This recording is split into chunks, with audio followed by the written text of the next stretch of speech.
The chain-link fence stood taller than Garrett remembered. He pressed his palms against the cold metal diamond's breath, forming small clouds in the November air.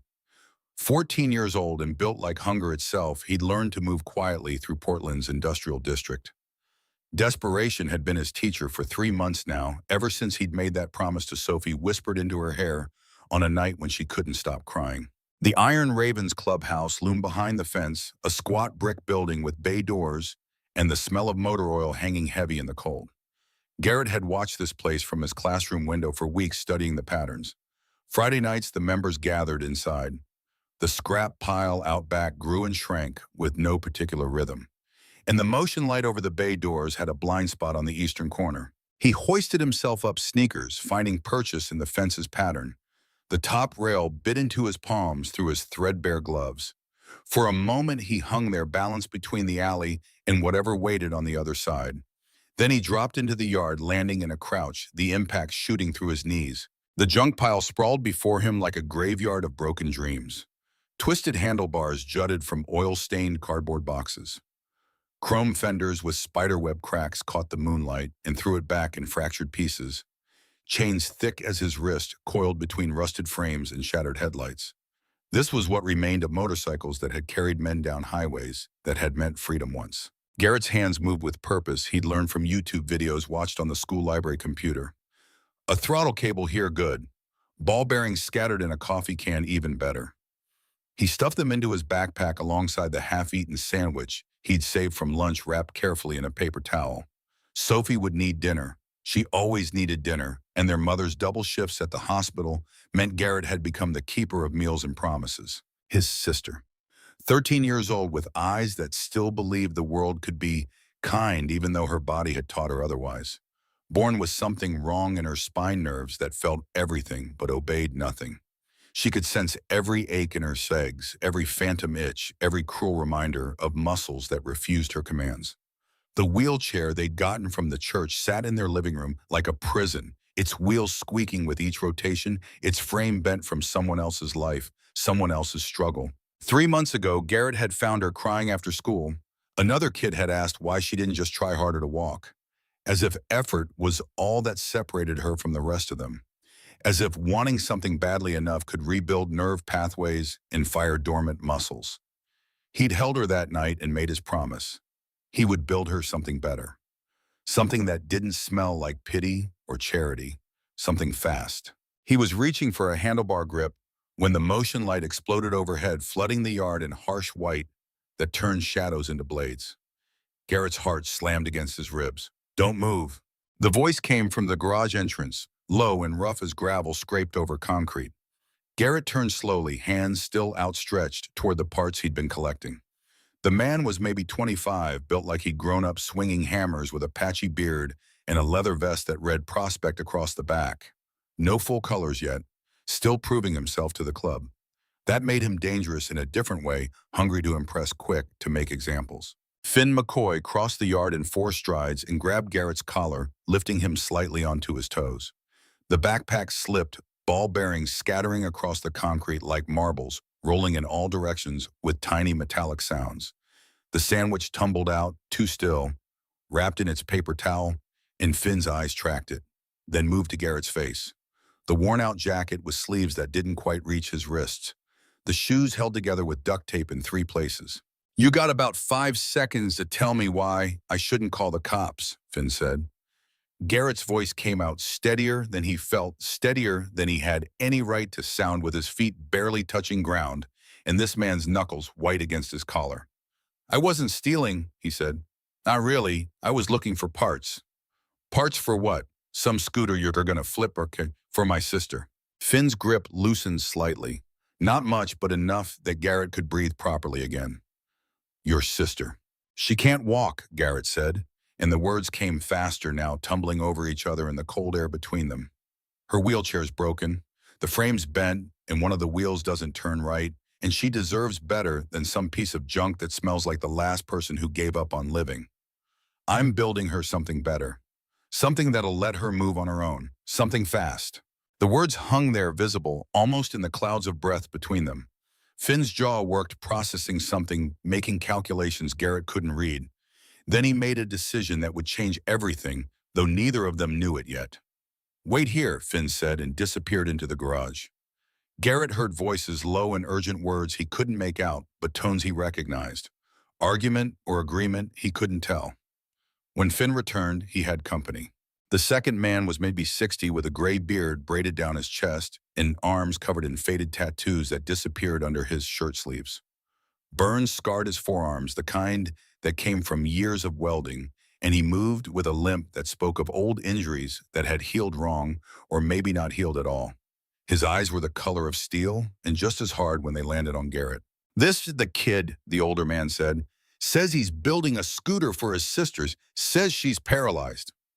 Dutch Keller studied Garrett for a long moment, not the way teachers looked at him checking for signs of trouble, not the way social workers had looked at him after their father left searching for damage. Dutch looked at him the way a mechanic looks at an engine, assessing what's broken and what might still work. "You know what any of this does?" Dutch asked, gesturing at the scattered parts. "Most of it, Garrett said. "I've been watching YouTube videos, learning." "Show me your hands." Garrett held them out, palms up. The calluses told their own story maps of someone who'd already been learning the hard way. Grease that wouldn't wash out no matter how much soap he used. A burn scar on his thumb from a borrowed soldering iron, and late nights in the school shop class when Mr. Donovan looked the other way. Dutch grunted a sound that might have been approval. He picked up the throttle cable Garrett had selected from the pile and held it up to the light. "This one's shot," he said, "frayed inside the housing. Would have snapped on her first ride, probably sent her into a wall, or worse." He tossed it aside and pulled another from the pile, running his fingers along its length with the kind of familiarity that came from decades of working with his hands. "This one's good," he said, and held it out to Garrett. "Balance tension nowhere on the inner cable." Garrett took it, not quite believing what was happening. His mind was still catching up to the fact that he wasn't being dragged to a police car right now. "You're helping me?" he asked. "Didn't say that yet," Dutch replied, crossing his arms. "Tell me about your sister. What's her name?" "Sophie." "She's 13. She was born with something wrong in her spine. The doctors have long Latin names for it, but no solutions. The nerves don't connect right. She can feel her legs, everything in them, but they won't move, won't obey her." "What's she like?" The question caught Garrett off guard. Nobody ever asked what Sophie was like. They only saw the wheelchair, the disability, the tragedy. They never saw her. "She's brave," he said quietly. "She doesn't complain even when I know she's hurting. She loves motorcycles, always has. She watches videos of people riding, and I can see it in her face. She doesn't want to be a passenger. She wants to ride. She wants to be the one in control." Dutch and Finn exchanged a look. Something passed between them, silent, and understood the kind of communication that came from years of riding together, of trusting each other with their lives on the highway. "Here's what's going to happen," Dutch said, and his voice had changed, gone from interrogation to something else entirely. "You're going to come back tomorrow at 6. We're going to teach you how to build this thing right so your sister doesn't end up wrapping herself around a telephone pole because some 14-year-old kid thought he could learn engineering from YouTube." "I understand," Garrett said, his throat tightening. "And you're going to bring your sister's measurements tomorrow. Height, weight, inseam, arm length. We're going to do this properly. Custom built for her, not some one-size-fits-all garbage." "I don't have money to pay you," Garrett said, and the words tasted like shame, but he'd learned that honesty hurt less than lies. "I can work. I can clean. I can help with other projects. I can—" "Did I ask for money?" Dutch's expression softened just slightly enough that Garrett could see past the hard edges to something else underneath. "Kid, you climbed a fence and dug through trash because you love your sister. That takes guts. We respect guts around here." Finn clapped Garrett on the shoulder, and there was no threat in it now, only something like camaraderie. "Come on," he said. "I'll walk you out the front this time. No more fence climbing. You're coming through the front door from now on." As Garrett walked away from the clubhouse that night, his backpack heavier with better parts, and his heart somehow lighter despite everything, he didn't know what he'd just set in motion. He didn't know that he'd reminded a brotherhood of men what they'd started riding for in the first place, before the colors and the territory and all the rest of it. He'd reminded them about freedom, about helping someone who needed it, about building something that mattered. Behind him, Dutch watched from the garage door, Finn standing beside him. That kid's got something, Dutch said quietly. Finn nodded. Yeah, he's got heart. Let's make sure he's got help too, Dutch replied and turned back into the garage where motorcycles waited and tools hung on pegboards and the smell of motor oil mixed with the cold November air. Garrett walked home through streets he knew too well past boarded-up storefronts and chain-link fences that separated vacant lots from the sidewalk. He climbed the stairs to their second-floor apartment as quietly as he could, key turning in a lock that stuck door opening on hinges that needed oil. Sophie was asleep in the living room. They'd given her the bedroom 3 years ago when the stairs became too much. When it became clear that carrying her up and down wasn't sustainable, the couch pulled out into a bed that wasn't quite long enough for her growing frame. Her wheelchair sat beside its silent sentinel in the darkness. Garrett set his backpack down carefully, trying not to wake her, but her eyes opened anyway. They always did. She slept light had since she was small. Rhett, she whispered, using the nickname only she called him. Where were you? He knelt beside the pull-out bed and brushed hair from her forehead the way he'd done 1,000 times before. I found help, Soph, he said quietly. Real help. We're going to build you something amazing. She searched his face in the darkness, looking for the lie, the disappointment, the broken promise. But whatever she saw, there must have satisfied her because she smiled just a little. Tell me about it, she said. So he did. He told her about the fence and the parts and the moment when he thought everything was over. He told her about Finn and Dutch and the way they'd looked at his hands and seen work instead of youth. He told her about the throttle cable, about the difference between the one he'd chosen and the one that would actually keep her safe. They want your measurements, he said. They're going to build it custom, just for you. Sophie's eyes filled with something Garrett hadn't seen there in a long time. Not hope exactly, because hope was too fragile a word for what he saw. It was more like determination, like a door opening that she'd thought was locked forever. When do we start? She asked. Tomorrow, he said. We start tomorrow. He stayed with her until she fell back asleep, her breathing evening out into the rhythm he knew better than his own. Then he went to the kitchen table and pulled out the notebook he'd been keeping, the one filled with sketches and calculations and dreams written in mechanical pencil. On a fresh page, he started writing out Sophie's measurements from memory. Height 4'11", weight maybe 90 pounds soaking wet. Inseam he'd have to measure properly in the morning. But he knew her dimensions almost as well as he knew his own from years of helping her dress, helping her transfer from bed to chair, and back again. He worked until the sky started to lighten, until the first buses began their routes through the city, until his mother's key turned in the lock and she came through the door in her scrubs, exhausted from another double shift at the hospital.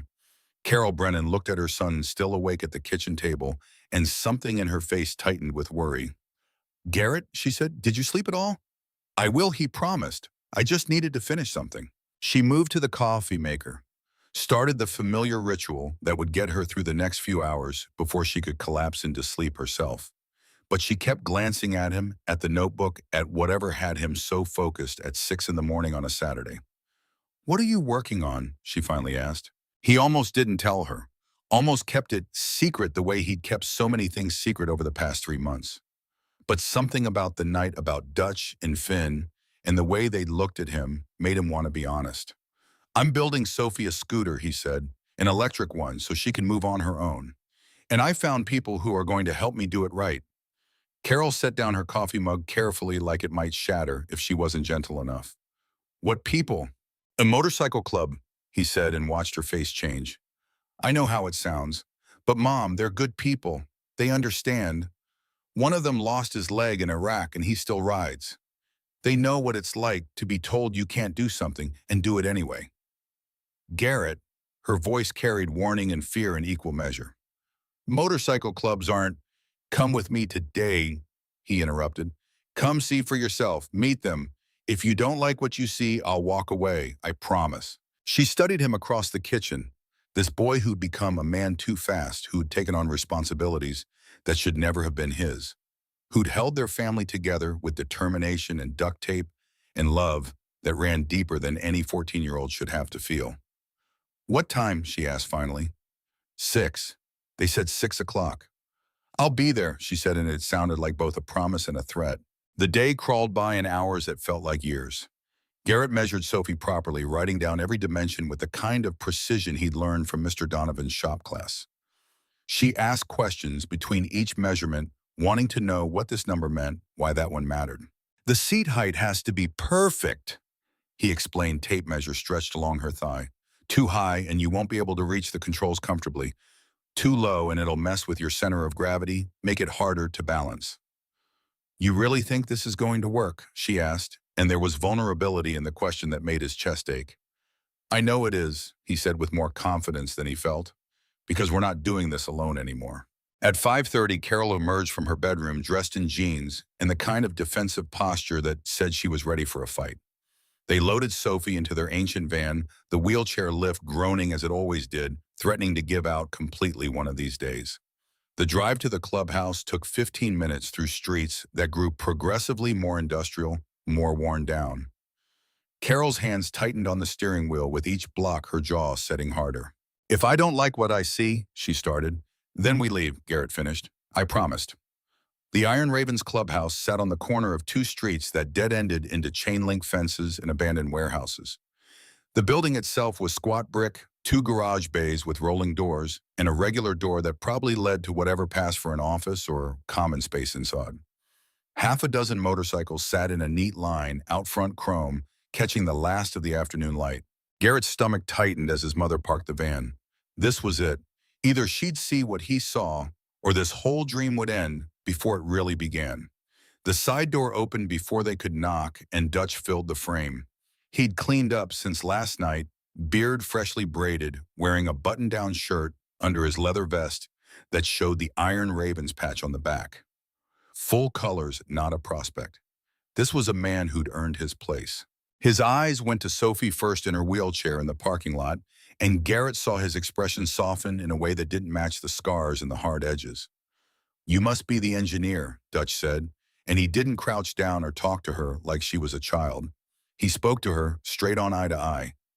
Garrett talks about you constantly, says you're the brains behind this operation. Sophie's eyes widened.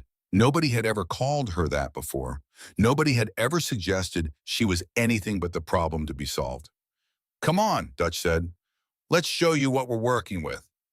Carol pushed the wheelchair through the door, and Garrett could feel her tension, could sense her ready to grab Sophie and run at the first sign of danger. But what they found inside wasn't what any of them expected. The main bay had been cleared, and Garrett recognized it from last night, but in daylight it looked different, more purposeful. A scarred workbench held tools he'd only seen in videos online, torque wrenches and pneumatic drills, and a MIG welder that hummed with barely contained power. And in the center, mounted on a frame stand, sat an old mini-bike chassis stripped down to bare metal. Rust spotted in places, but fundamentally solid. Axel dropped this off this morning, Finn said, appearing from a side room. He'd cleaned up too, shaved the patchy beard into something more intentional. Said he used to race these things back in the 70s before he lost his leg in a wreck. Figured your sister could give it a second life. But Sophie wasn't looking at the mini-bike. She was staring at the motorcycles lined against the far wall, at the Harleys and Indians, and custom builds with chrome that caught the overhead lights, at the leather saddlebags worn smooth from miles of freedom.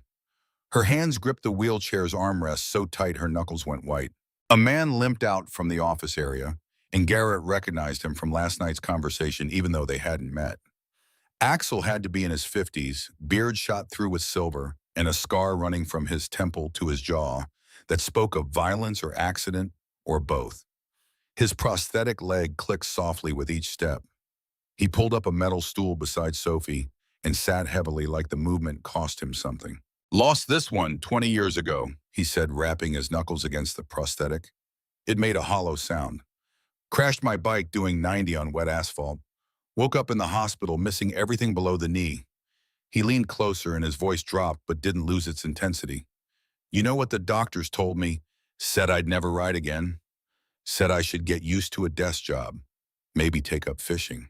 Sophie watched him silent, but listening with her whole body in a way that said she understood exactly what he was telling her. You know what I did? Axel smiled, and it was fierce and proud. I told them to go to hell, modified my bike with hand controls, relearned everything from scratch, and I rode out of that hospital parking lot 6 months later. He tapped the prosthetic again, harder this time. This doesn't define me, he said. It's just the body I've got. What defines me is what I do with it. the choices I make, the roads I take. Something shifted in Sophie's expression. Not quite a smile, but close. Like a door that had been locked for years was finally cracking open, letting in light she'd forgotten existed. A woman swept into the bay, then clipboard in hand, and reading glasses perched on her nose. Ruth Cole had to be past 60 with gray hair, pulled back military tight, and a voice that could cut through engine noise without effort. "Heard we're building a chariot for a princess," she announced, dropping a manila envelope on the workbench. "Poker Run Fund. Over 2 grand nobody's touched in years. Figure it's better spent on batteries and motors than gathering dust in my filing cabinet." Garrett stared at the envelope at this woman he'd never met who was offering money they desperately needed. "I can't," he started. "You can and you will," Ruth interrupted. "Don't insult me by arguing."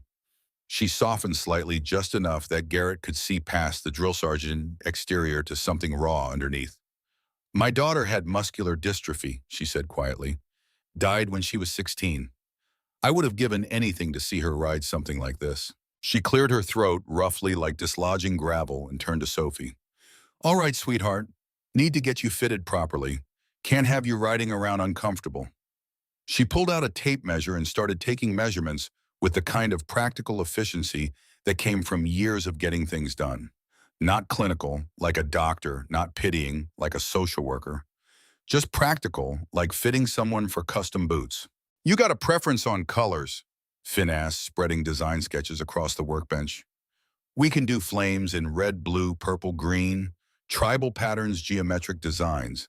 This is your ride. Should look like you." Sophie studied the options, and Garrett watched her reach out tentatively to touch one of the sketches.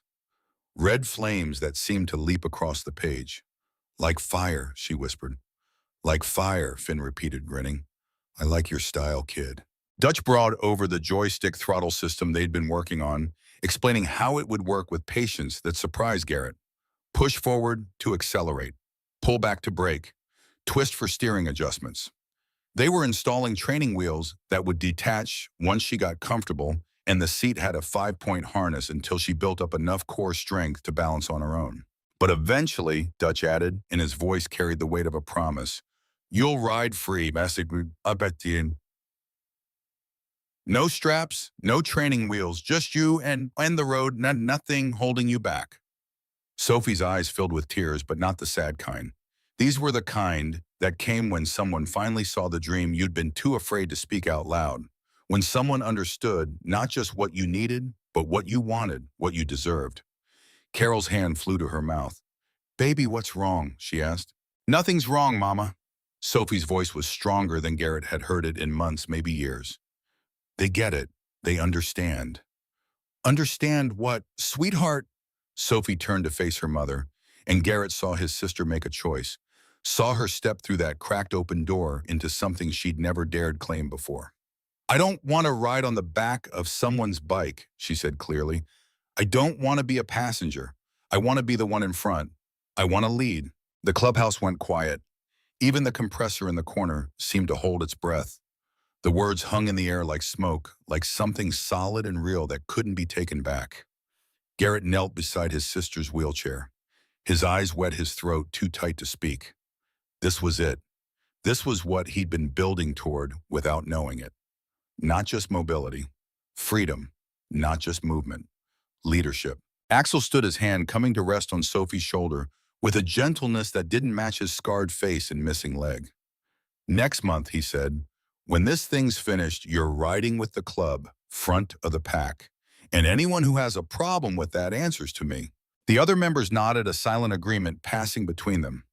This was the moment they remembered why they'd started riding in the first place, before the colors and the territory and everything else. They remembered what it felt like to be told you couldn't do something and do it anyway. They remembered freedom. Carol stood frozen watching these men and women she'd been prepared to fear treat her daughter like royalty. Watching them see Sophie not as a disability or a tragedy, but as someone who deserved to lead, who'd earned the right through sheer force of will to keep believing in impossible things. "Okay," she said finally, and her voice shook. "Okay, but I'm here, every session. I want to see everything." "Deal," Dutch said and extended his hand. Carol shook it, and Garrett saw something in her posture relax just slightly. Over the next hour, Sophie wheeled herself to the workbench and started handing Garrett tools learning their names. Socket wrench, torque driver, wire stripper. Ruth taught her to read the torque specifications from the manual, explaining why each number mattered. Finn let her choose the exact shade of red for the flames holding up paint chips under different lights. Candy apple button, Sophie decided because it looked like speed, like something that couldn't be contained. And slowly, gradually, the girl who'd spent years in silence found her voice. She asked questions about gear ratios and battery capacity. She laughed at a terrible joke Finn made about spark plugs. She told Axel about the dreams she'd been having lately. Dreams where she was flying down highways with wind in her face and nothing holding her back. The scooter wasn't just taking shape on the workbench. Sophie was taking shape too, becoming someone who believed in her own possibilities again. When Ash Maddox walked in late that evening, everyone straightened slightly. The club president was a mountain of a man, 6'4", with knuckles that had broken more noses than he could count. He ran the Iron Ravens with iron discipline, and members learned quickly to respect the silence that moved with him. He found Sophie sketching motorcycle designs on notebook paper, her tongue caught between her teeth in concentration. He watched her for a moment, then pulled out his phone. He didn't say anything to anyone, just took a photo of this 13-year-old girl surrounded by bikers who treated her like she belonged. That night, after Carol drove Sophie and Garrett home with promises to return tomorrow, Ash stood in the parking lot and looked at the photo on his screen. Sophie's smile, the way the club had gathered around her, the sense that something important was happening here, something that mattered. He opened his messages and found his daughter's name. Grace, 12 years old and living in Eugene with her mother. 8 months since she had replied to anything he'd sent. 8 months of silence that grew heavier with each passing day. He typed carefully, trying to find words that wouldn't sound desperate or pathetic or like the bad influence his ex-wife insisted he was. Helping build something special. Thought you'd want to see. He attached the photo and hit send before he could second-guess himself. Then he stood there in the parking lot as the temperature dropped and the streetlights flickered on, waiting to see if this time would be different. His phone buzzed. His heart stopped. Grace's reply appeared on the screen, the first words she'd sent him in 8 months. "That's really cool, Dad." 4 words, 21 characters. But they carried the weight of hope, of a door that wasn't completely closed, of a father who might still have a chance to be more than the man who walked away. Inside the clubhouse, Garrett stood beside the mini bike chassis and ran his hand along the frame.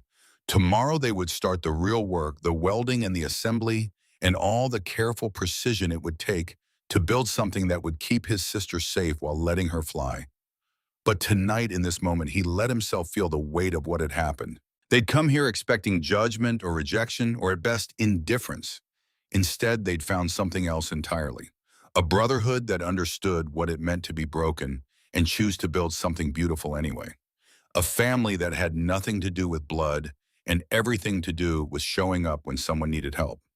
Dutch appeared beside him, moving quietly despite his limp. "You ready for this, kid?" he asked. Garrett thought about Sophie's face when she'd said she wanted to lead. About the way her voice had gotten stronger with each word. About the dreams she'd finally spoken out loud. "Yeah," he said, "I'm ready." "Good," Dutch replied, "because we start tomorrow at 6, and we're going to do this right. We're going to build your sister something she can ride for the rest of her life." Garrett nodded, not trusting his voice. Dutch clapped him on the shoulder once, then headed back toward the office.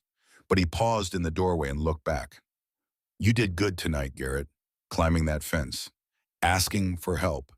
That took courage most grown men don't have." Then he was gone, and Garrett was alone with the chassis and the tools, and the future spread out before him like an open road. He pulled out his notebook and started sketching, incorporating everything he'd learned tonight. The measurements Ruth had taken, the throttle system Finn had explained, the modifications Dutch had suggested for stability and safety. Each line on the page brought Sophie's scooter closer to reality, brought her dream one step closer to something she could touch. The night deepened outside, and the clubhouse grew quiet around him.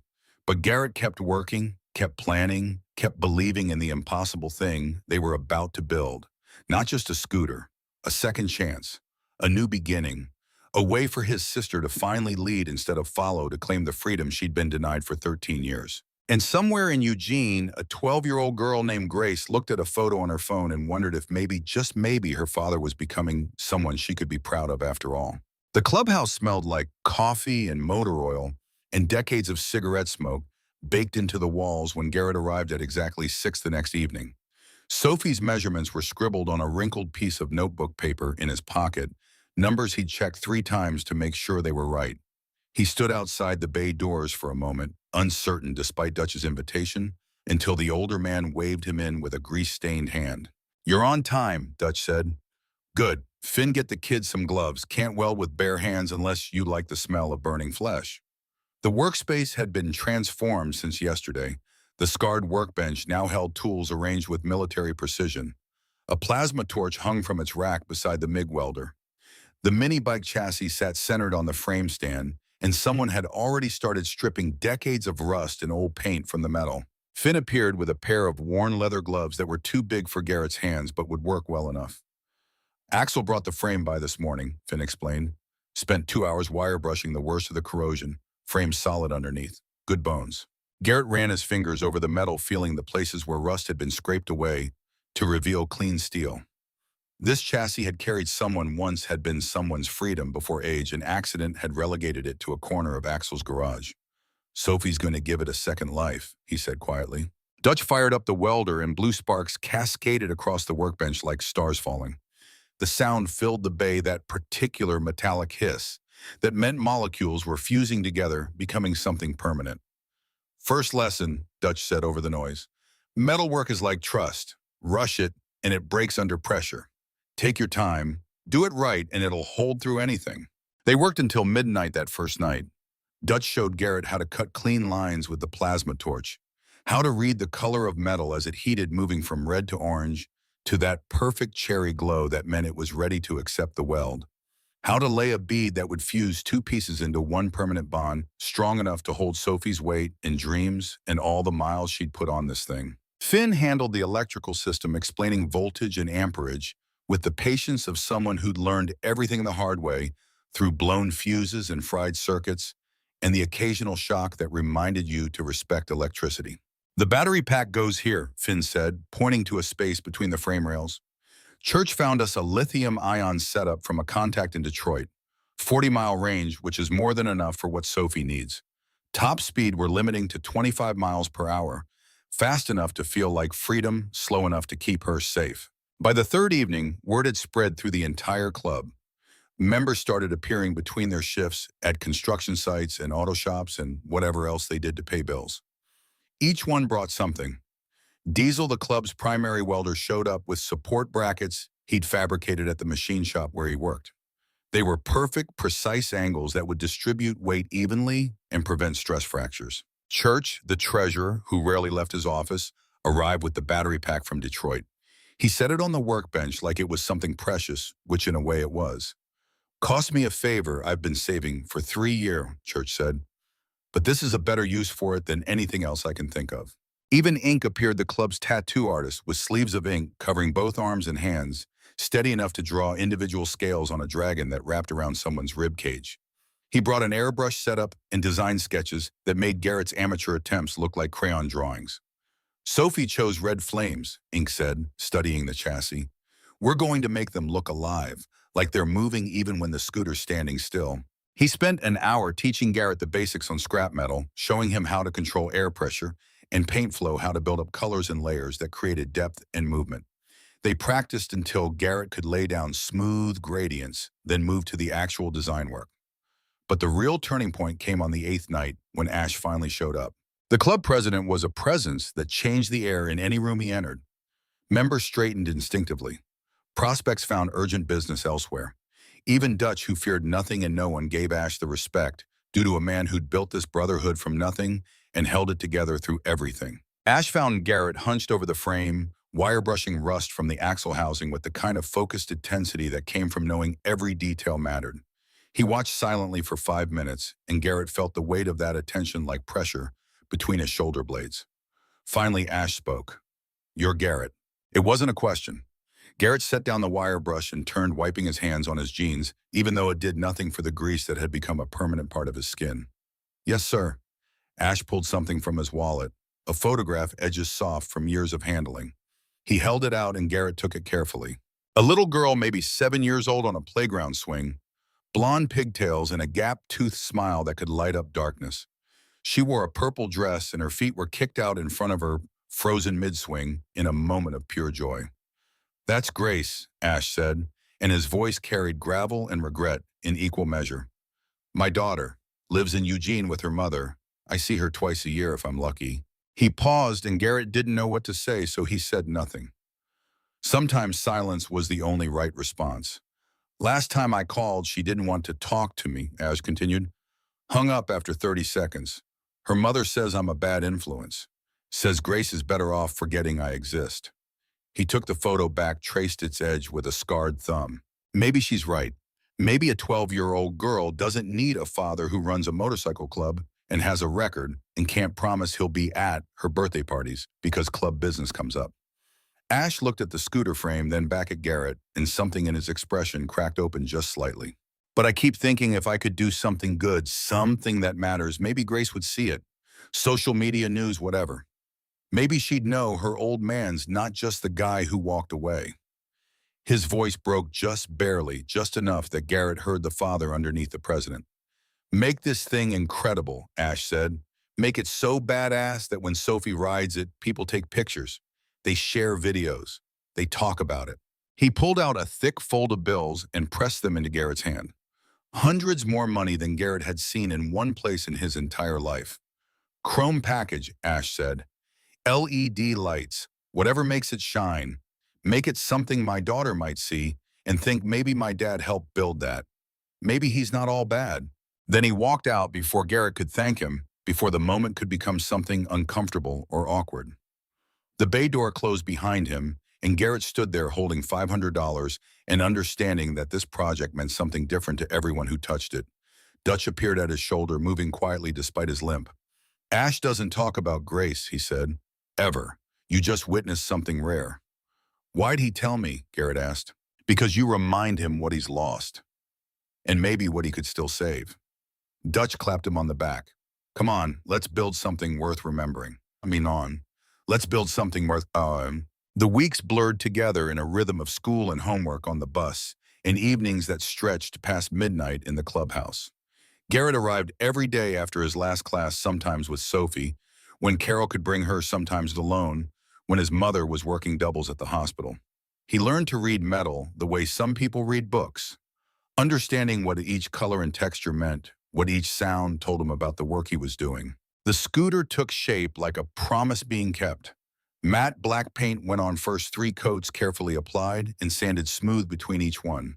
Chrome handlebars caught light like captured lightning. Red flames seemed to move when you walked past them, an optical illusion ink had created through careful layering and shading that made flat paint look three-dimensional. And across the frame, an elegant script that had taken ink 6 hours to perfect, Sophie's name, flowed like it had always been meant to be there. This wasn't just a scooter anymore. It was a declaration. Finn earned his full colors during those weeks, though the path wasn't what anyone expected. He'd been a prospect for 2 years, always just short of whatever invisible line separated those who belonged from those who were still proving themselves. But something shifted during the build. It started small. The way he'd stay late to help Garrett troubleshoot an electrical problem patient through trial and error. The way he'd bring coffee for everyone in the morning, remembering how each person took it. The way he'd stopped trying to prove himself and started just being himself, which turned out to be enough. The night of the vote, Garrett was working on the joystick throttle assembly when Ash called the club to order. Members gathered in the common room, and Garrett tried to make himself small and invisible, not wanting to intrude on club business. But Ash gestured for him to stay. "Finn McCoy's been prospecting for 2 years. Ash said, his voice carrying the authority that made men twice his age listen. "Some of you thought he didn't have what it takes, thought he was too soft, too willing to choose compassion over confrontation." He paused, let the silence stretch. "But the night he found this kid in our scrap pile, he made a choice. Could have called the cops. Could have taught Garrett a lesson about respecting property and consequences. Instead, he saw a 14-year-old boy who loved his sister enough to risk getting arrested. And he chose kindness." Ash looked around the room at faces marked by years and scars, and the kind of living that left permanent marks. That's what brotherhood really means. Not violence, not blind loyalty, compassion. Seeing someone who needs help and choosing to give it even when it costs you something. The vote was unanimous. Finn received his colors, his full patch vest that marked him as a member in truth, not just potential. He cried openly when Dutch handed it to him, and no one thought less of him for it. Strength wasn't about hiding emotion. It was about having the courage to feel it. Sophie clapped from her wheelchair, the sound sharp and clear in the clubhouse. "You earned it," she said. Finn knelt beside her chair, eyes still wet. "We earned it," he replied. "You taught me what matters." On the fourth week December, settling cold and gray over Portland, disaster struck in the form of Sophie's body betraying her again. Garrett's phone rang during fifth period, and he knew before he answered that something was wrong. Carol never called during school unless it was an emergency. "It's Sophie," his mother said, and her voice carried the tremor of barely controlled panic. "She collapsed. We're at the ER. You need to come." He left without asking permission, ran 6 blocks to the hospital, arrived breathless and terrified to find his sister in a curtained exam room, with doctors using words like deterioration and intervention and surgical options. Sophie's spine was getting worse. The curvature that had always been there was progressing, putting pressure on nerves that were already compromised. Dr. Martinez, who'd been treating Sophie since she was 10, explained the options with careful gentleness. "We can do surgery," she said. "It's risky. There's a chance of paralysis above the current level, chance of complications, chance it won't help at all. Or we can fit her with a brace that she'll need to wear 23 hours a day. It might slow the progression." "For how long?" Carol asked. 3 months of recovery if we do surgery. 6 months minimum with the brace before we know if it's helping." Garrett looked at his sister, and Sophie's face was streaked with tears she wasn't bothering to hide. "I don't want a cage," she whispered. "I just got free. I don't want to go back in a cage." The doctor looked between them, seeing a family that had already endured too much being asked to endure more. "The scooter dream," Dr. Martinez said gently. "I'm afraid that might have to wait, Sophie. Your body needs to heal first." Garrett felt his world crumbling. 4 weeks of work. 4 weeks of believing in impossible things. 4 weeks of watching his sister become someone who smiled and laughed and dared to dream about leading instead of following. All of it dissolving like smoke. He excused himself, walked blindly through the hospital corridors until he found himself in the parking lot. The December air bit at his face, but he barely felt it through the numbness spreading through his chest. His hands shook as he pulled out his phone and called Dutch. "We can't do it," he said when the older man answered. "Sophie needs surgery, 3 months recovery. The ride the scooter, everything we built, it's not going to happen." Silence on the other end. Then Dutch's voice calm and steady. "Where are you?" "Hospital, Providence, Portland." "Don't move. I'm coming." 30 minutes later, Dutch's motorcycle rumbled into the parking lot. He found Garrett sitting on a concrete barrier, staring at nothing, trying to figure out how he was going to tell Sophie that her dream was postponed indefinitely, which was just another way of saying it was probably dead. Dutch sat down beside him, leather creaking, and didn't say anything for a long moment. "You know why I still ride?" he finally asked. Garrett shook his head. "Lost my leg to an IED in Fallujah.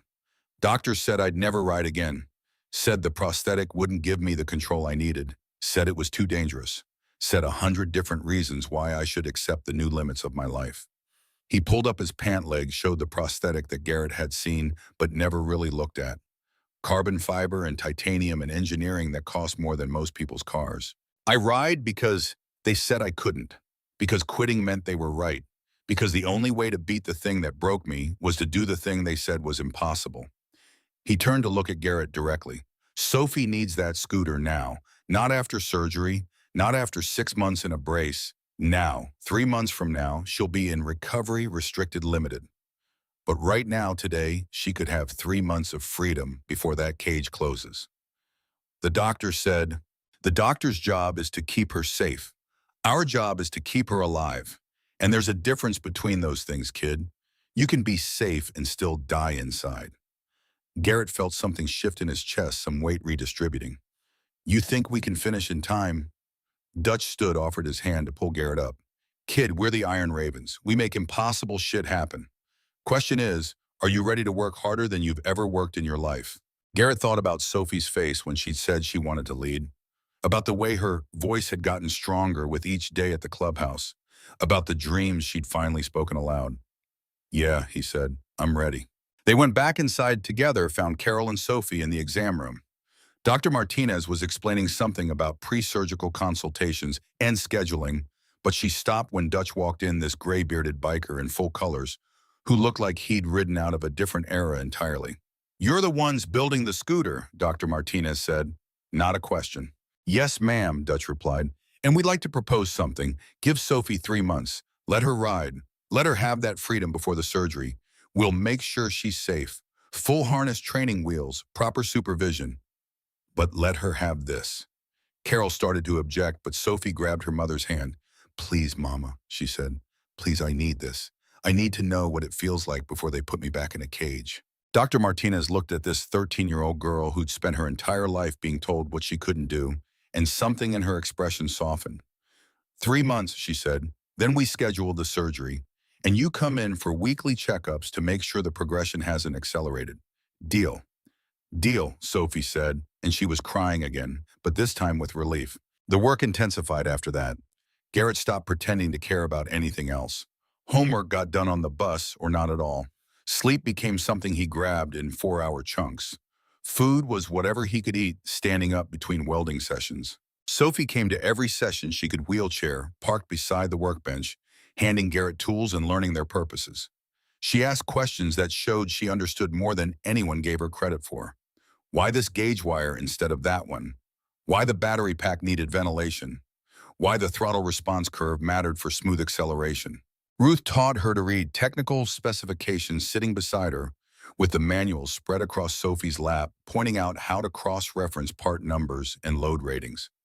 Ink let her practice with the airbrush on scrap metal, and Sophie's first attempts were shaky, but determined red paint spraying in uneven patterns that gradually smoothed out with practice. And slowly, remarkably, the girl who'd never spoken found her voice. She told Diesel terrible jokes she'd learned from kids at school.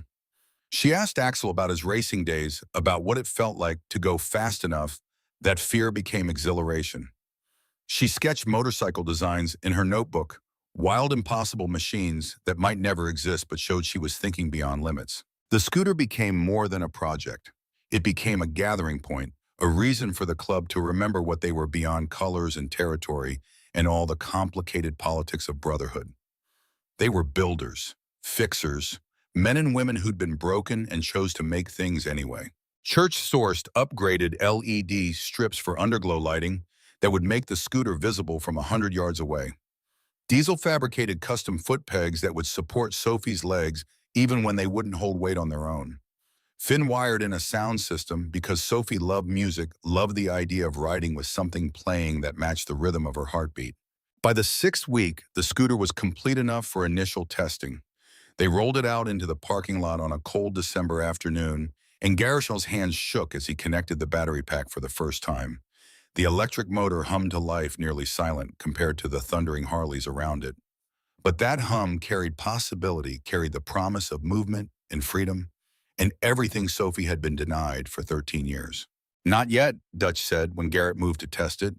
"When Sophie sits on it, that's when we know if we got it right." So they waited. They checked and rechecked every connection, every bolt, every possible point of failure. They tested the brakes until Garrett's arms ached from applying pressure. They calibrated the joystick throttle response until it was so smooth that the slightest pressure would translate to motion. And on December 15th, the night before the planned ride, they covered the scooter with a white sheet and stood back to look at what they'd built. Garrett had stopped being able to see it clearly somewhere around week 4. It had become too familiar, too much a part of his daily existence to be viewed objectively. But now covered and mysterious again, he tried to imagine seeing it for the first time. Tried to imagine being Sophie and having this unveiled as the thing that would carry her forward. His throat tightened. This had to work. It had to be perfect. Because they wouldn't get a second chance and Sophie deserved perfection. "You did good work, kid," Dutch said quietly, standing beside him. "But you know that's not what this is really about." Garrett looked at him. "What do you mean?" Dutch gestured around the clubhouse where members were cleaning up for the night, putting away tools and wiping down workbenches and preparing for tomorrow's ride. "This scooter is beautiful, but what matters is what it represents. You reminded us why we started riding in the first place. It wasn't about looking tough or running from something. It was about freedom. And you gave that back to your sister, yeah, but you also gave it back to us. That night, Garrett couldn't sleep. He lay in bed in the apartment he shared with Sophie and their mother, listening to the city sounds through thin walls, and thought about everything that had led to tomorrow. 6 weeks ago, he'd been a kid climbing a fence to steal parts. Now he was part of something bigger, something that mattered in ways he was still trying to understand. The Iron Ravens had taught him welding and electrical work and 100 practical skills. But more than that, they'd taught him about family that had nothing to do with blood and everything to do with showing up when someone needed you. His phone buzzed on the nightstand, a text from Finn. "You ready for tomorrow?" Garrett typed back, "Ready as I'll ever be." A moment later, another text, this one from Dutch. "Get some sleep, kid. Tomorrow changes everything." And finally, one more, from a number he didn't recognize at first until he saw the name at the top. Ash. "Grace is coming tomorrow, driving down from Eugene with her mother. Thank you for giving me a reason to be a better father." Garrett set his phone down and closed his eyes. Tomorrow, Sophie would ride. Tomorrow, everything they'd built would either work or fail. Tomorrow, a broken family might start healing, and a girl who'd never walked might finally lead. He fell asleep thinking about freedom, about the difference between being safe and being alive, about the courage it took to ask for help and the strength it took to give it. And somewhere in Eugene, a 12-year-old girl named Grace packed a bag for a trip to Portland, ready to see if her father really was becoming someone she could be proud of. The last thought Garrett had before sleep took him was simple and true. They'd built more than a scooter in that clubhouse. They'd built hope. And tomorrow they'd see if hope was strong enough to carry the weight of all the dreams they'd welded into chrome and steel and candy apple flames. Saturday arrived cold and clear, the kind of December morning where the sky looks scrub clean and every breath turned visible in the air. Garrett woke before dawn, unable to sleep through the anxiety and anticipation churning in his stomach. He dressed quietly, trying not to wake Sophie, but found her already awake in the living room, staring out the window at the still dark street. "Couldn't sleep either?" he asked. She shook her head, and when she turned to look at him, her eyes carried something he'd never seen there before. Not fear exactly, but something close to it. The terror of wanting something so badly that getting it felt almost as frightening as losing it. "What if I can't do it?" she whispered. "What if I freeze up or panic or it's too much and I ruin everything?" Garrett knelt beside her wheelchair, took her hands in his. They were cold, trembling slightly. "Then we try again," he said simply. "And again, as many times as it takes. This isn't about being perfect, Soph. It's about being brave enough to try." Carol emerged from her bedroom, already dressed, hair pulled back tight like she was preparing for battle. She'd taken the day off from the hospital, called in every favor she had to make sure nothing would keep her from this moment. "You two ready?" she asked, and her voice shook just slightly. They arrived at the clubhouse an hour before the scheduled ride time to find the parking lot already filling with motorcycles.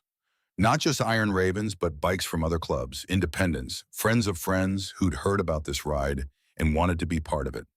50 motorcycles became 60, then 70 chrome gleaming in the early light. The clubhouse doors stood open, and Garrett could see the white sheet still covering Sophie's scooter waiting for this moment. His hands felt numb as Carol pushed Sophie's wheelchair across the parking lot through the gathering crowd of leather and beards and the smell of exhaust and anticipation. Dutch met them at the door, and his expression was softer than Garrett had ever seen it. He'd braided his beard fresh, wore his cleanest vest, and something about the careful preparation made Garrett's throat tight. "You must be ready for this," Dutch said, looking at Sophie. "I think so," she replied, voice small but steady. "Good, because there's about 80 people out there waiting to follow you down the highway." He led them into the bay where the scooter waited. The overhead lights had been positioned to make this moment exactly right, dramatic and worthy of the 6 weeks they'd poured into this machine. Finn stood on one side, Ink on the other, both of them looking like they might cry before this was over. Ash stood in the back, and beside him was a girl with blonde hair and a purple jacket. Grace. She'd come. She was here. Garrett caught Ash's eye, and the club president nodded once. "Thank you," the gesture said. "You gave me this." "Sophie," Dutch said, and his voice carried through the bay with the authority of someone who knew how to command attention. "Your brother and this club have been working for 6 weeks to build you something. Not just a scooter, a way forward, a way to lead." He gripped the edge of the white sheet. "You ready?" Sophie nodded, not trusting her voice. Dutch pulled the sheet away. The scooter gleamed under the lights like something alive. Matte black body that seemed to absorb light rather than reflect it. Chrome handlebars catching every gleam and throwing it back transformed. Red flames that moved as you looked at them, flowing from front to back in Ink's masterwork of shading and color theory. LED strips underneath that would glow blue when activated. And across the frame in perfect script, Sophie's name in letters that looked like they'd been written by fire itself. Sophie's hands flew to her face. She made a sound that was half laugh, half sob, unable to process what she was seeing. Carol's hand went to her mouth, tears already streaming down her face. And Garrett stood frozen, seeing it fresh through his sister's eyes, understanding for the first time what they had actually accomplished. This wasn't a scooter. It was a declaration of independence, a middle finger to every limitation that had ever been placed on her, a promise made real in steel and chrome and candy apple flames. Is that... Sophie couldn't finish the sentence. It's yours, Garrett said, his voice thick with emotion. Every piece built for you. The next few minutes blurred together in sensation and movement. Axel and Dutch helped Sophie transfer from her wheelchair to the scooter seat, and Garrett watched his sister's face as she gripped the handlebars for the first time. Like she was holding on to the only solid thing in a spinning world. Like she'd found something she didn't know she'd been searching for her entire life. They adjusted the 5-point harness, checked the joystick. Throttle response tested the training wheels that would keep her stable until she built up the core strength to balance on her own. Finn handed her a helmet custom painted to match the scooter, her name airbrushed across the back in the same flowing script. You ready? Finn asked. Sophie's eyes swept across all of them, her mother crying openly, Garrett's face barely holding together. The brotherhood of bikers who'd poured everything into making this moment real. Ash standing with his daughter, both of them here to witness something that mattered. I'm ready, Sophie said, and her voice carried the certainty of someone who'd made peace with fear and chosen courage anyway. The procession formed in the parking lot with a precision that spoke to weeks of planning. Sophie would lead, obviously. Behind her, the Iron Ravens in formation, their pipes rumbling like controlled thunder. Then the other clubs, the independents, everyone who'd come to be part of this moment. 83 motorcycles in total, Garrett counted. 83 engines that would follow his sister down the highway. The sound was massive when they fired up. A wall of noise that announced something important was happening, something that deserved attention. Garrett rode behind Sophie on the back of Dutch's bike, close enough to help if anything went wrong, but far enough back to let this be her moment. Sophie's hands gripped the controls with white-knuckled intensity. The training wheels barely touched the asphalt, and she tested the throttle, feeling how the electric motor responded. Forward a fraction of an inch, and the scooter rolled forward. Back, and it stopped with smooth precision. She looked back at Garrett one more time, and he gave her a nod. Go. Be free. Lead like you were always meant to. Sophie turned forward, pushed the joystick, and the scooter hummed into motion. The first block was tentative. Sophie learning the feel of the machine beneath her, understanding how her commands translated to movement. The training wheels provided stability, but Garrett could see her gradually trusting the scooter's balance, leaning into it rather than fighting against it. By the second block, her grip had relaxed slightly. A small smile appeared at the corner of her mouth, visible even through the helmet's face shield. The third block brought confidence. She pushed the throttle harder, and the scooter responded with smooth acceleration. Not fast yet, but faster than she'd ever moved under her own control in her entire life. At the highway entrance, Sophie glanced back one more time. Garrett saw her take a deep breath, saw her make a decision. Then she opened the throttle fully, and the scooter leaped forward with a hum that cut through even the rumbling Harleys behind her. The wind caught her hair where it escaped the helmet. The speedometer climbed, 15 miles per hour, 20, 23. The motor topped out at 25, and Sophie held it there, held herself at the edge of what the machine could give her, and she laughed. The sound cut through the engine roar, like sunlight through clouds, pure and joyful and free, in a way that made Garrett's chest ache. This was it. This was the moment they'd built toward. His sister leading 83 motorcycles down a Portland highway, not as a passenger or a charity case or someone to be pitied, but as the person at the front of the pack. People on the sidewalk stopped to stare. Some pulled out phones recording this impossible sight.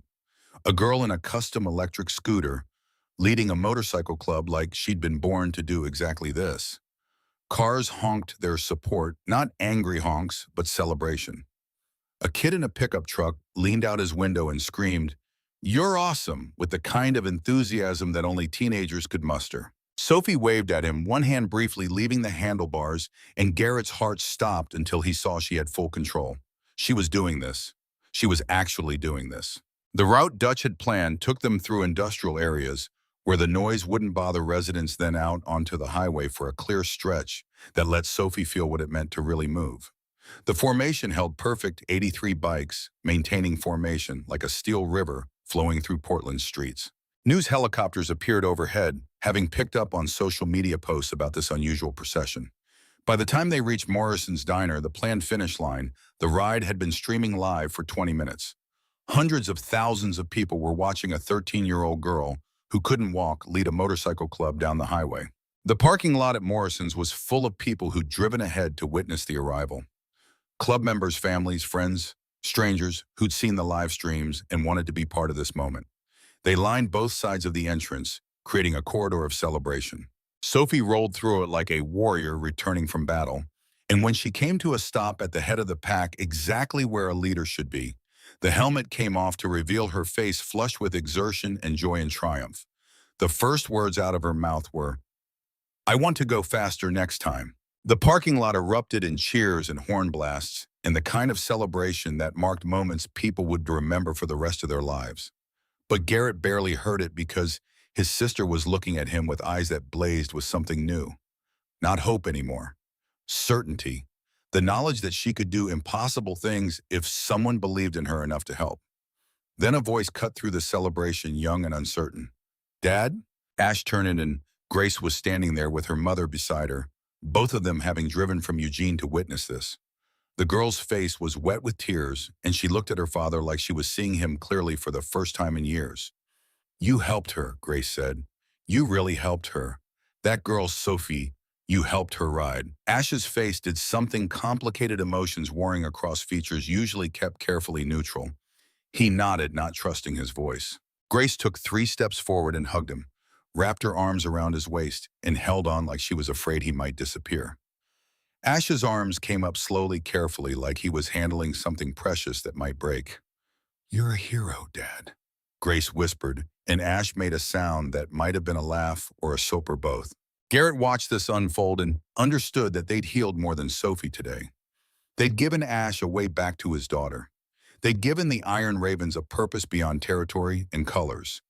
They'd proven that broken things could be built into something beautiful if you cared enough to treat them. The celebration at Morrison's lasted 2 hours. Sophie held court from her scooter, refusing to transfer back to her wheelchair, talking to everyone who wanted to hear about the ride. News crews arrived and thrust microphones in her face, asking questions about what it felt like, what she wanted to say to other kids with disabilities. "I didn't need to walk to lead," Sophie said, and her voice came out clear and strong. "I just needed people who believed in me, who saw what I could do instead of what I couldn't." The clip went viral within an hour, 5 million views by evening, 10 million by the next morning. Sophie's ride became a story that spread beyond Portland, beyond Oregon, beyond anything they'd imagined when Garrett first climbed that fence 6 weeks ago. But the real impact came in smaller moments. The messages that started flooding the Iron Ravens social media from parents of kids with disabilities asking if the club could help build something for their children. The donations that poured in, $50 here, $100 there, people wanting to fund more builds like Sophie's. 3 days after the ride, Ash called a club meeting and proposed something that would change everything. "We're starting a foundation," he said, "the Iron Ravens Foundation. Mission is simple. We build custom mobility solutions for kids with disabilities. We teach them about engines and welding and how to fix things. We show them that limitations are just challenges waiting for the right solution." Church, the treasurer, worked out the nonprofit paperwork. Ruth organized fundraising. Dutch started designing their next build, a hand-controlled motorcycle for a 15-year-old kid with cerebral palsy named Marcus, who'd seen Sophie's video and dared to dream about riding something with 2 wheels and real speed. Within a month, motorcycle clubs from across the country reached out wanting to join the effort. The Steelhawks in California, the Desert Riders in Arizona, the Thunder Road Boys from Texas. What had started as one desperate kid digging through trash became a movement. But Garrett's story with Sophie wasn't quite finished. 2 months after the viral ride, she made the choice to have the surgery, not because she had to, but because she wanted to, because now she knew what she was fighting to get back to. I'm going to race when I'm healed, she told him the night before the operation. Adaptive motorcycle racing. I looked it up. They have classes for people with different disabilities. I want to compete. The surgery was successful. 3 months of recovery followed Sophie in a brace that limited her movement, but not her spirit. The club visited every day. Dutch brought motorcycle magazines and told stories about his racing days. Ink taught her to draw, showed her how to sketch custom paint designs. Ruth sat with her and did crossword puzzles, their quiet companionship, a comfort when the pain medication made Sophie's thoughts fuzzy. And Garrett built her a second scooter, an upgraded version incorporating everything they'd learned from the first build. Lighter frame, more responsive controls, an upgraded motor that could hit 35 miles per hour. This wasn't about safety anymore. This was about speed. Ash's custody battle resolved itself quietly. His ex-wife, seeing the man he'd become through helping Sophie, agreed to shared custody. Grace spent every other weekend in Portland, now learning to ride a small dirt bike under her father's careful supervision, building the relationship they'd both thought was lost forever. Finn took on a leadership role in the foundation, coordinating builds with other clubs, teaching prospects that brotherhood meant more than violence or loyalty. It meant compassion action, building things that mattered. The 1-year anniversary of Sophie's first ride fell on another cold December Saturday. The club organized a commemoration ride, but this time 200 motorcycles showed up.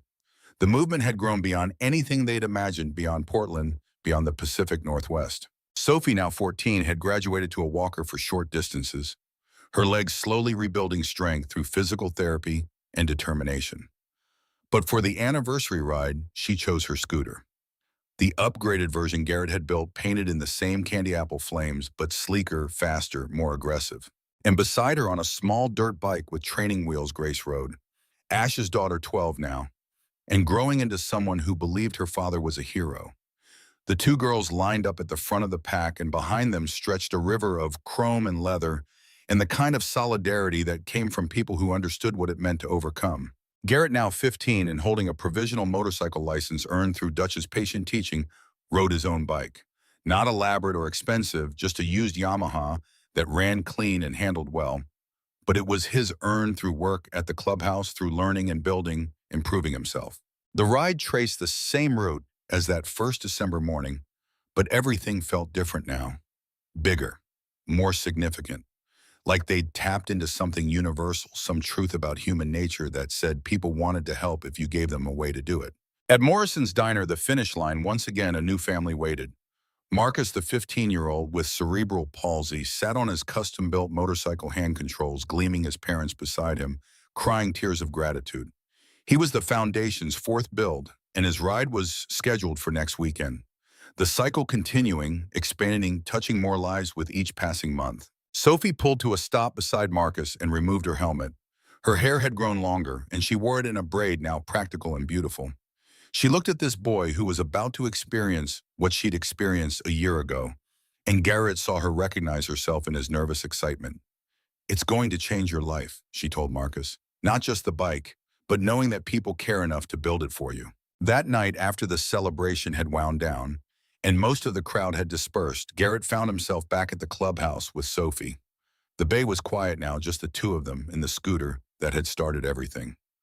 Sophie wheeled close to where Garrett sat on a workbench, both of them tired and happy and overwhelmed by how far they'd come. "Remember when you promised to build me something better?" she asked. "I remember. You didn't just build a scooter, Rhett. You built me a family, a purpose, a future I didn't know I could have." Garrett felt his throat tighten. "We built it. Together." They sat in comfortable silence for a moment, then Sophie gestured to the far workbench, where Marcus's motorcycle stood beside plans for the foundation's fifth build, a custom trike for a girl with spina bifida who dreamed of riding to the Grand Canyon. "Ready to build another dream?" she asked. Garrett looked at his sister, at the girl who'd gone from silent and broken to strong and certain, who'd taught an entire motorcycle club what brotherhood really meant. Then he looked at the tools hanging on the pegboard, at the welding equipment and the rolls of chrome and all the raw materials waiting to be transformed into something that would change another life. Always, he said, and meant it. 3 years later, Sophie would cross the finish line at Bonneville Salt Flats in first place, setting a new speed record in the adaptive scooter class. The crowd would roar and Garrett would be there in the pit crew, 18 years old, and studying mechanical engineering at Portland State on a full scholarship funded by the Iron Ravens Foundation. Dutch would be beside him teaching the next generation of builders his limp no slower despite the years. Finn would coordinate 47 active builds across 12 states, having turned compassion into a full-time calling. And Ash would watch from the stands, with Grace now 15, and talking about joining the foundation after high school, about carrying forward what her father had helped create. The Iron Ravens Foundation would build over 200 custom mobility devices by then, each one carrying a piece of what started that November night when a desperate boy climbed a fence. But the numbers didn't matter as much as the stories. 200 kids who learned they could lead instead of follow. 200 families who found hope in chrome and steel. 200 proofs that broken things could become beautiful if someone cared enough to weld them back together. On the clubhouse wall, Dutch would hang a photo from that first ride. Sophie at the front of 83 motorcycles, mid-laugh, candy apple flames blazing across her scooter. And beside it, hundreds more photos. Every kid helped, every dream built, every impossible thing made real. But tonight, in this moment, 3 years before any of that would happen, it was just two siblings in a quiet workshop. Sophie wheeled to the pegboard and selected a wrench, held it out to Garrett, the way he'd once selected parts from a junk pile, desperate and determined. "Let's get started," she said. Garrett took the wrench, felt its weight, remembered the night 6 weeks ago, when Dutch had taught him that metal work was like trust. Rush it and it breaks. Do it right and it holds through anything. He looked at his sister, at the scooter that had started everything, at the future spreading before them like an open highway. "Yeah," he said, "let's build something worth remembering." Outside, Portland settled into another December night. The industrial district went quiet except for the wind and the distant sound of traffic on the bridge. But inside the Iron Ravens clubhouse, blue sparks began to cascade across a workbench as Garrett and Sophie fired up the welder together, and the particular hiss of molecules fusing filled the air with promise. A boy who'd climbed a fence looking for parts had found something else entirely. A brotherhood, a family, a purpose that would ripple outward through time and touch hundreds of lives he'd never meet in cities he'd never visit, through hands that would learn to weld because he'd learned first. And in finding it, he'd reminded everyone who touched this story of a simple truth that would echo through every build, every ride, every life they changed in the years to come. Sometimes the bravest thing you can do is ask for help when you're desperate and alone, and the world feels too big to navigate. And the most powerful thing you can do is give it when someone asks, even if they're a stranger, even if it costs you something, even if the outcome is uncertain. The chains we forge helping others are stronger than any chains on motorcycles. They're built from compassion and action and the willingness to show up when it matters. And they hold through everything, through doubt and fear and all the voices that say it can't be done, through medical crises and broken families and the weight of impossible dreams, through time itself binding people together across distances and differences, creating connections that last longer than chrome and outlive steel. This is what Garrett learned in a clubhouse that smelled like motor oil and possibility. This is what Sophie taught a brotherhood of bikers who'd forgotten why they'd started riding. And this is what 200 families would discover in the years ahead when strangers with grease-stained hands would show up to build dreams from broken things, one careful weld at a time.